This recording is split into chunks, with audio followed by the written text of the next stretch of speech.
All right, everybody, welcome. Here are some of the books that I read in the past month.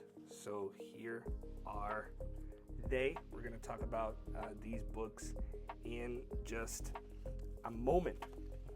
So as you guys could see here, this book is not a theology book, but not all of them are theological books. I've read more than these books, than 4 books, because of seminary mostly. So I didn't bring all of them here. I think that it's not really necessary, but these are the books that I really read it, like analytically. I took notes and stuff like that. I really delved deep into them. So that's why I think it's a good idea to come here and just chit chat with you guys, talking about the books that I read this January, the past January, and how they impacted me. So I do have My Backyard Time, which is basically productivity. I have The Fifth Discipline, which is for a class that I'm taking in seminary right now. It's a class about systems, living systems. So this is a systems thinking kind of a book. I do have this one called City Lights, which is a book about urban ministry. And I do have Money for Couples by Ramit Sethi. So we'll talk about those and my insights or some of my insights about these books. I actually don't have my give me just a second here, guys. I don't have my notes. I totally forgot. Wait a second. They're here. So yeah, okay, sorry about that. But what happened was I decided to come here and talk about these books because obviously I like reading. I think it's important, and I think it would be good for us to just talk a little bit about books. So My Backyard Time by Dan Martell. So this book is basically about your productivity and how you have, or you should, reclaim the most important asset that you have, which is your time. Okay, so there is a concept that he explains here called the buyback loop, which is basically the idea that you should delegate as many tasks that drain your time, drain your energy to other people, and then you would focus on the tasks that creates the most value for you and for your company. So obviously, too often, and I'm the first one to raise my hand here, we try to do everything ourselves, and it's usually not great, when you try to do everything yourself, because 1, you're not good at everything. 2, there are people that are better than you in those activities, and some of those activities, they really take your time, So, like, if you think that you're good at something, and you're not doing that thing a lot, then you're just not producing the value that you could have been producing if you were just focusing on that. That's one of the reasons why my videos here have as little editing as possible. Although I like to edit, I know it takes a long time, and I don't want to get caught up on the editing intricacies of it, and then I just do this. I record, I don't cut my videos, I just go for it. I edit just a little bit in the beginning, at the end, put some of those subscribe here kind of things, and in like 5 minutes I'm done with the video. And where is my focus? My focus is in producing the content, hopefully daily content for YouTube. So this book is really good. I think it's a good read. I think you should read this one. Now that I remember, there's another book here that I read and I really like it. I liked it, which is this one, What Most Parents Aren't Telling You. So this is not just one author. It's many authors, including the professor that teaches this class in seminary. She is one of the authors here, and it's basically a research about how parents of youth and teens specifically, believe about their children, believe about teens in general, and they usually don't tell that to the youth leader of the churches, right? So this is it's here, 4 insights about parents that should radically impact your ministry. As you guys know, or maybe you don't, I deal with the youth in the church. Now, I'm not a pastor because I'm not ordained yet, but I, deal with the youth at the church that I serve at, and parents, they can be your biggest supporters, or they could be the complete opposite as well, and that will depend on so many factors that not necessarily they will tell you, because one, they don't know you, they don't kind of trust you with their kids and stuff like that. So it is very important to at least I thought that reading this book was important, because then I could actually see some of the things that parents usually think about all those topics that they won't necessarily talk to me about. So I can also understand their perspective in dealing with youth ministry and dealing with their kids and things like that.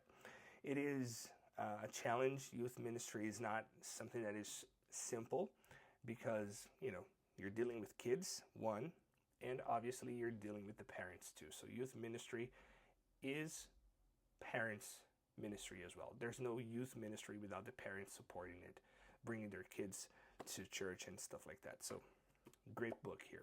Now,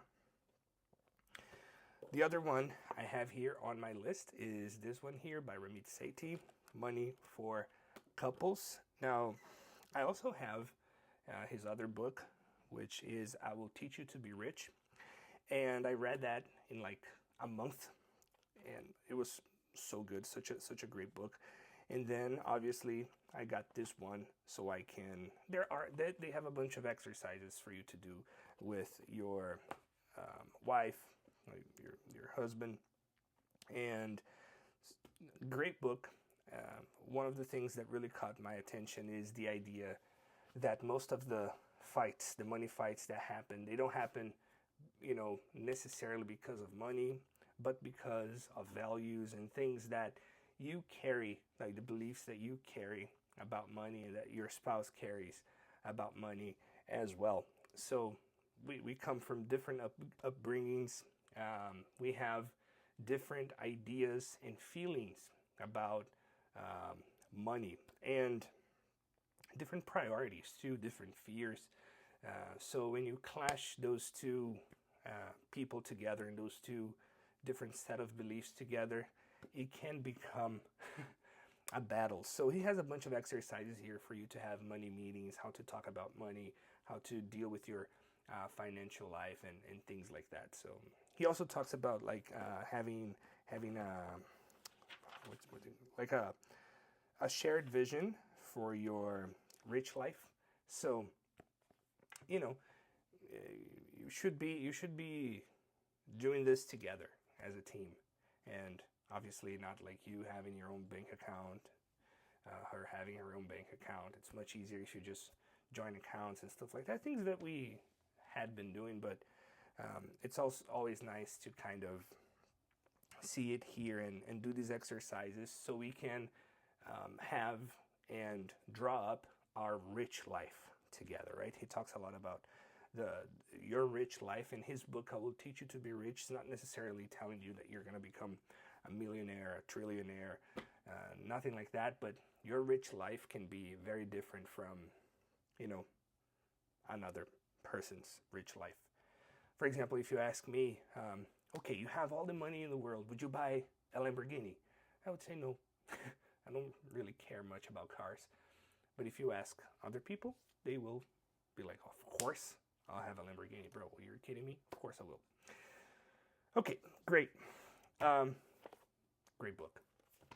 City Lights by Scott Larson and Karen Free. So this book is also for a class in seminary that is basically a class about urban ministry.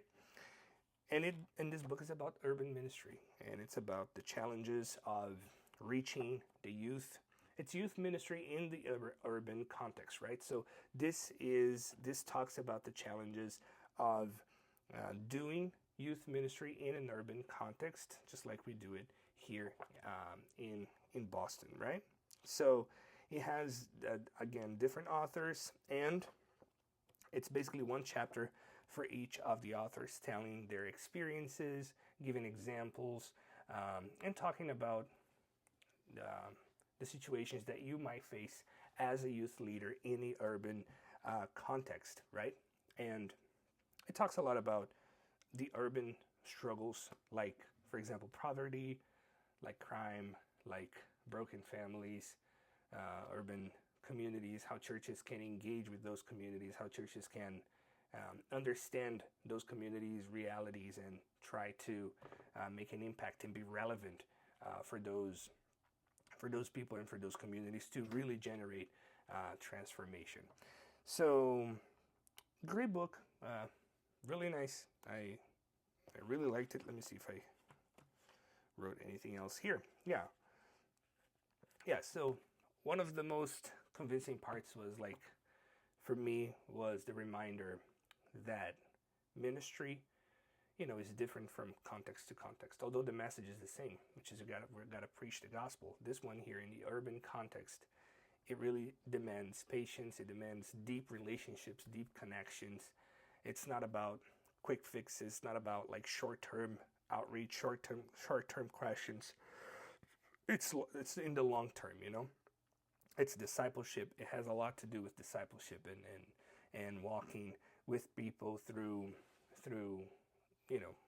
the various situations that they go in their life. So this book here definitely gave me more appreciation for the urban ministry and how churches and why churches should be fully invested in these communities as well. Although, it's also, I also believe that, the main message is the gospel. Now, obviously, this is our last book for today. It's called The Fifth Discipline, The Art and Practice of the Learning Organization by Peter Senge. This is, and I've known this book for a while. It's a classic in, again, organizational leadership. It's a classic in systems thinking. And the class that I'm taking is called, it's a class called Living Systems, right? In the urban context. Again, I'm in seminary in my last year, hopefully. So I'm taking two of the urban ministry track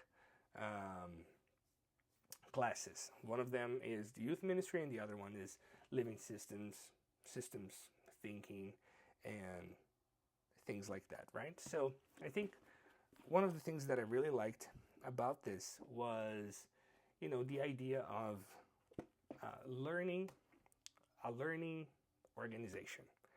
It's basically like a team or a group that constantly grows, adapts, improves. So too many organizations, and I take the word organization here and I try to replace it for church, they become rigid and they become like stuck, and they become, this is how we do things. And that leads obviously to stagnation. It leads to, and if you're stagnated, you're declining, right? So the systems, like concepts that he adds to his book, they can solve so many problems in companies, in organizations, and also in churches as well. So I, again, really liked it. It's a great book, and yeah, I would just say that I'm not a very organized person. I got to be honest with you.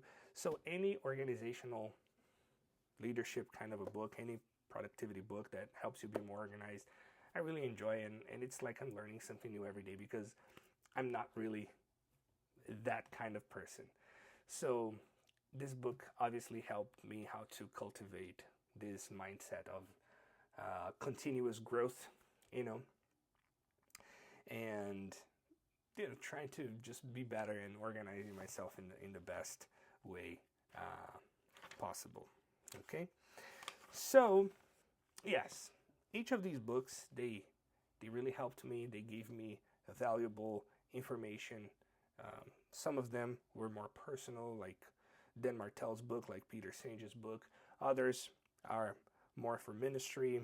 Other book here is another book is for my relationship with my wife and my relationship financially. So they're all amazing. I wrote a few things here. So for Buy Back Your Time, this book reminded me of being intentional about my time. Intentional about how I use my time. That is the biggest takeaway I took from this.